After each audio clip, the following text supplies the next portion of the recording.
Assalamualaikum warahmatullahi wabarakatuh. Salam sejahtera untuk kita semua. Dalam video kali ini saya akan bicara tentang masalah psikologi ya, atau mungkin karena saya bukan ahli psikologi, saya lebih menyukai berbicara tentang kekuatan mental dan kekuatan pikiran. Nah, ini belum pernah sih saya buat gitu ya. Jadi baru kali ini saya akan berbicara bahwa hidup ini memang butuh pengorbanan. Bahwa dalam hidup ini tidaklah mudah.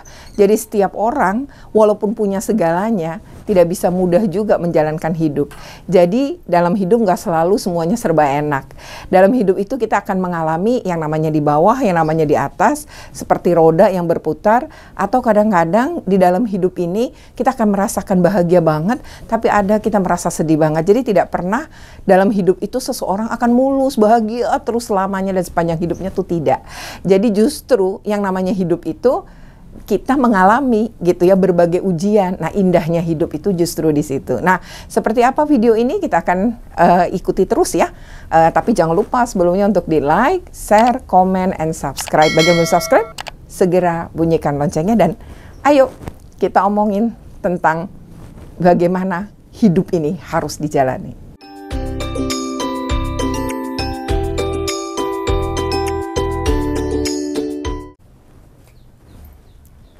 Saya pernah membaca sebuah buku. Buku itu judulnya Berpikir Positif. Dan di situ sebenarnya berisi tentang kisah-kisah bagaimana seorang yang menggunakan kekuatan pikirannya itu bisa sukses. Jadi kekuatan pikiran seperti apa yang bisa dipakai untuk seseorang sukses? Yaitu pikiran yang positif. Nah, pikiran yang positif itulah yang kemudian harus dikuatkan pada diri kita. Jadi sebenarnya kita tuh apa yang kita pikirkan. Jadi kalau Anda menilai diri Anda 5, orang lain akan nilai 5. Tapi kalau Anda menilai diri Anda 95, maka orang pun akan menilai hal yang sama. Nah, artinya kita meyakini diri kita dulu, kita cintai diri kita dulu. Dan ini nggak mudah. Jadi setiap orang terlahir pasti punya kelebihan, punya kekurangan. Tetapi bahwa Tuhan tidak mungkin ngasih kita tuh semua kekurangan. Jadi di dalam buku ini disebutkan bahwa kita pasti punya kelebihan. Jadi disarankan orang yang sukses, langkah pertama adalah mencintai dirinya dulu. Mencintai segala kelebihan dan kekurangannya.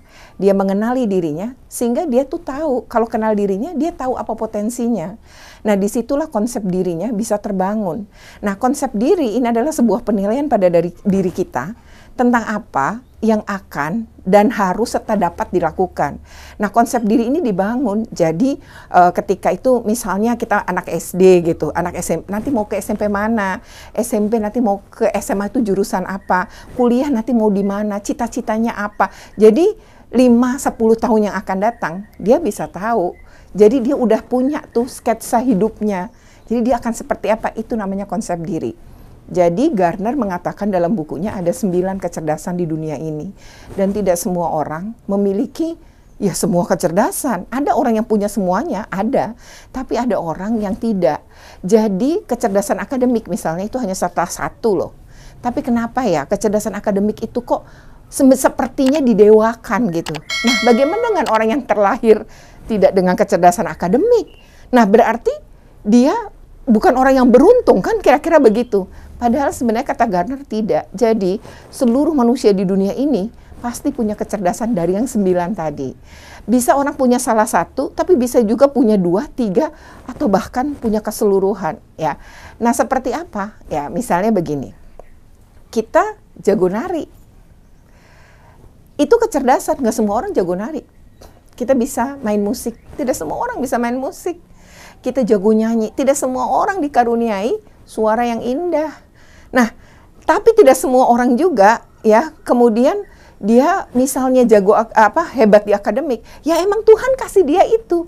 Nah, kalau untuk itu maka dia akan biasanya jadi peneliti, jadi dosen. Itu orang-orang yang memang serius di akademik gitu ya. Nah, tetapi bagaimana dengan orang-orang yang kemudian tidak punya kecerdasan akademik? Bukan kiamat. Jadi nggak masalah gitu, jalani aja hidup kita terus, ya nggak perlu khawatir. Tidak memiliki kecerdasan akademik bukanlah segalanya. Kalian tetap bisa punya impian yang lain. Bahwa kecerdasan-kecerdasan lain itu harus dikenali pada diri kita. Potensi kita tuh apa, kembangkan. Nah, jadi kita punya rasa bangga sama diri kita. Kalau kita udah punya rasa bangga, kita cinta pada diri kita, maka insya Allah, ya itu jalan kita menuju sukses, itu pasti ada. Dan untuk menuju sukses, jangan dikira mudah. Tentu saja banyak perjuangan ya, tetapi tadi, langkah pertama, cintai diri kita sendiri, dan nilailah diri kita tinggi. Yakini itu, sehingga seluruh aliran darah kita juga meyakini itu. Nah, jadi ketika kita berada dimanapun, kita akan percaya diri. Kita menilai diri kita 9 atau bahkan 10 pun tidak ada masalah. Ketika kita yakin bahwa kita pantas dinilai segitu. Sehingga dengan kepedean kita tadi, dengan rasa percaya diri kita, dan dengan apa yang kita tahu tentang diri kita, dan kita berusaha mengembangkan, maka dalam pergaulan kita pasti percaya diri. Itu sudah modal. Oke, itu adalah langkah pertama. Nah, lalu bagaimana cara kita menghadapi ujian? Pasti ada dong kerikil, hadangan, dan ujian. Nah, berikutnya saya akan bahas tentang bagaimana menghadapi ujian dalam hidup ini.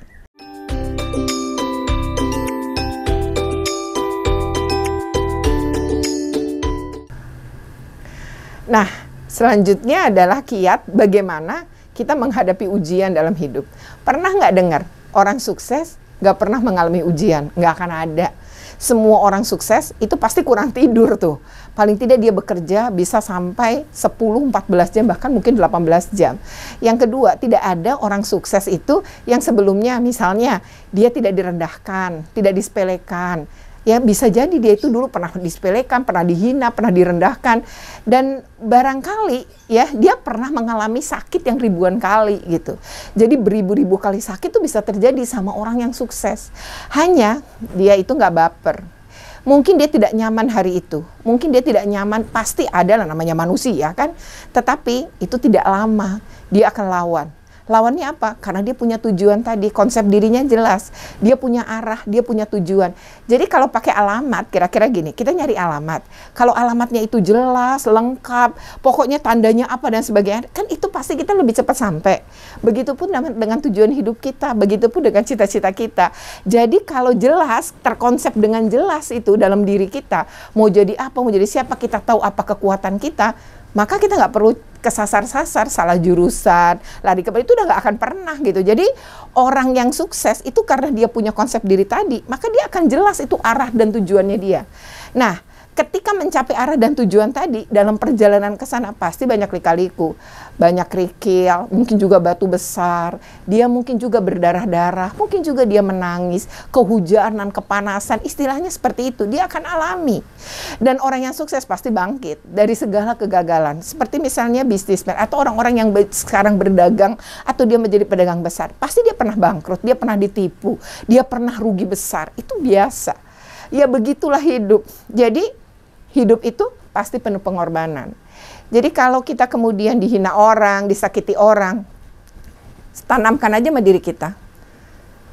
5 atau 10 tahun lagi lihat aja, kamu jadi apa, saya jadi apa. Itu akan menjadi apa ya, pemicu atau menjadi semangat bagi kita untuk membuktikan. Walau sebenarnya kita tidak perlu juga ya berkonsentrasi pembuktian itu, biasanya pada hari itu kita akan ngomong gitu. 5 atau 10 tahun lagi kita lihat aja gitu ya. Tetapi barangkali ini bisa jadi penyemangat kan bagi kita. Nanti satu saat ketika kita bertemu dengan orang yang pernah menghina kita, orang yang pernah mencaci maki kita, orang yang pernah juga merendahkan kita atau menjatuhkan kita, satu saat dia jadi apa? Karena saya yakin dan percaya apa yang kita tanam pasti akan kita panen ya.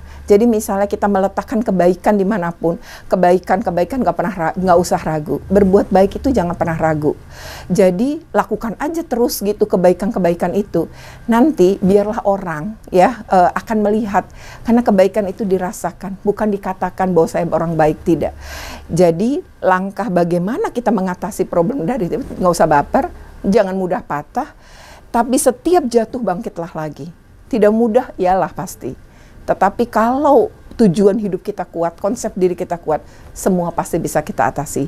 Seberapapun besarnya hadangan, seberapapun besarnya rasa sakit yang kita alami, pasti kita bisa tetap berdiri dan akan sukses juga.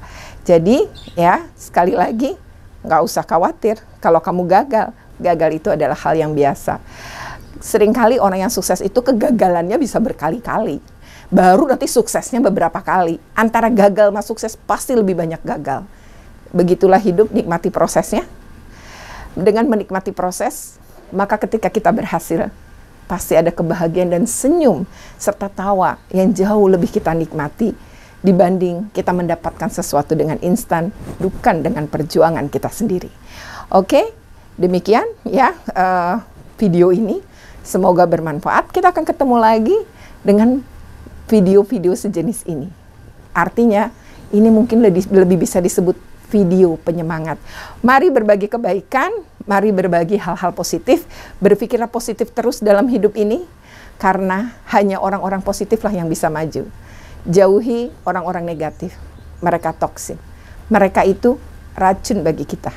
Bergaulah dengan orang-orang yang positif. Kamu pasti berhasil. Oke, wassalamualaikum warahmatullahi wabarakatuh.